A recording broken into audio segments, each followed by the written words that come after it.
Right మరో breaking news చూస్తున్నాం. కవిత ఇంట్లో ఈడీ సోదాలపై మంత్రి కోమటిరెడ్డి కీలక వ్యాఖ్యలు చేశారు. కవితపై ఈడీ రైడ్స్ మ్యాచ్ ఫిక్సింగ్ అని అన్నారు. కవిత త్వరలో జైలుకు పోవడం ఖాయమని గతంలోనే తాము చెప్పామని తెలిపారు.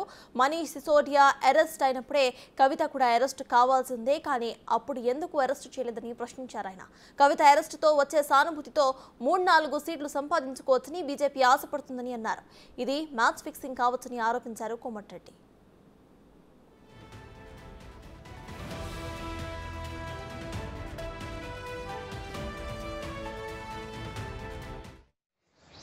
ఇలా కేసీఆర్ గారు ఇవాళ ఆయన ఫ్యామిలీ మీద మేము 10 ఏళ్ళకెళ్ళి మొత్తుకుంటాం. 7 లక్షల కోట్లు అప్పు చేసి ఇవాళ లక్షల కోట్లకు పరిగెత్తిన కేసీఆర్ కుటుంబాన్ని ఎందుకు కాపాడుతున్నాం మోడీ అంటే ఒక్క మాట మాట్లాడలేదు. కొన్ని ఎన్నికల నోటిఫికేషన్ రేపు 3 గంటలకు వస్తుంటే ఇవాళ కవిత ఇంటి మీద ఇన్కమ్ ట్యాక్స్, ఈడీ, సిబిఐ పోలీసులు దాడి చేసి రేపు ఎల్లుండి అరెస్ట్ చేసే ప్రయత్నం. అరెస్ట్ చేస్తే ఏంటంటే ప్రభుత్వ వ్యతిరేకతను మేము బీఆర్ఎస్ ఓటు బ్యాంక్ గుంజుకుంటే 3-4 సీట్లు వస్తాయని మోడీ గారి ఆశ, అమిత్ షా గారి.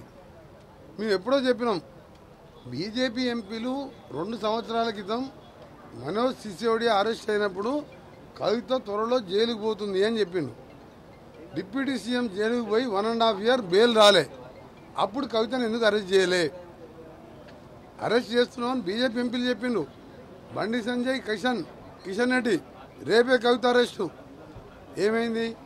ఇవాళ ఎన్నికల ముందు రేట్లు అది ఏమవుతుంది, మ్యాచ్ ఫిక్సింగ్గా ఏదో తెలియదు. వాళ్ళు ఏంటంటే గల్లీలో కొట్లాడుకుంటారు, ఢిల్లీలో దోస్తులు అవుతారు. మోడీ, కేడీ